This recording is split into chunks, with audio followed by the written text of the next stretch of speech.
அதாவது சரியான நேரத்துல வந்து அந்த மண் விரிசல் ஏற்பட்டிருந்ததை வந்து அதிகாரிகள் கண்டறிந்து அந்த விரிசல் ஏற்பட்டிருந்த பகுதிக்கு கீழே குடியிருந்த 22 வீடுகளைச் சேர்ந்த பொதுமக்களை அங்கிருந்து காலி செய்ய வைத்து முகாம்கள், அதாவது அருகில் இருந்த ஒரு பள்ளிக்கூடத்துல வந்து தங்க வைக்கப்பட்ட காரணத்தினால ஒரு பெரும் உயிர் சேதம் தவிர்க்கப்பட்டிருக்கிறதுன்னு தான் சொல்லணும்.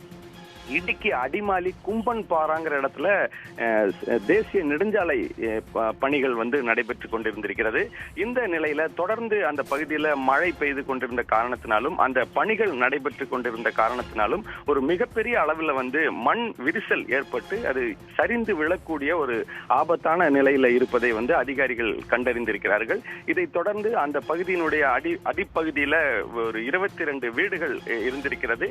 அந்த வீடுகள் நிச்சயமாக இந்த மண் சரிவு ஏற்பட்டால் பாதிக்கப்படும் என்ற ஒரு அதிகாரிகள் கண்டறிந்த காரணத்தினால அந்த பகுதி வீடுகளில் இருந்த மக்களை வந்து உடனடியாக நேற்று மாலை வீடுகளிலிருந்து வெளியேற்றி முகாமில் தங்க வைக்கப்பட்ட நிலையில நேற்றுக்கு இரவு 9 மணிக்கு மேல வந்து இந்த மண் சரிவானது ஏற்பட்டிருக்கிறது.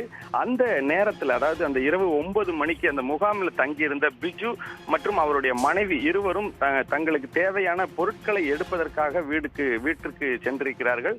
அவர்கள் அந்த வீட்டிற்குள் இருந்த பொருட்களை எடுத்துக் கொண்டிருந்த நேரத்தில் இந்த மண் சரிவு ஏற்பட்ட காரணத்தினால இருவரும் அந்த மண் சரிவு ஏற்பட்டு அந்த வீட்டுக்கு மேல விழுந்து வீடு தகர்ந்த போது அந்த இடிபாடுகளுக்குள்ள அந்த இருவரும் சிக்கிக் கொண்டார்கள்.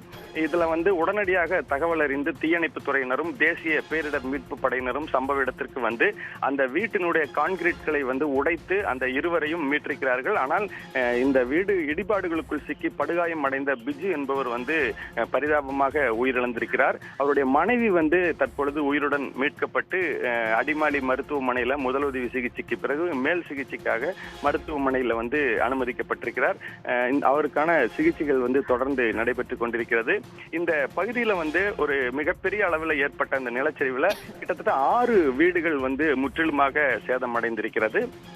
இந்த இடத்துல வந்து சரியான நேரத்துல அந்த மண் சரிவு ஏற்படும் என்ற ஒரு நிலையை கண்டறிந்து அந்த பகுதியில் இருந்த மக்களை வெளியேற்றிய காரணத்தினால மிக பெரும் ஒரு உயிர் சேதம் தவிர்க்கப்பட்டிருக்குன்னு தான் சொல்லணும். இருந்தாலும் அந்த மண் சரிவு ஏற்பட்டு தற்பொழுது அந்த பகுதியில் இருந்த வீடுகள் வந்து சேதமடைந்திருக்கிறது.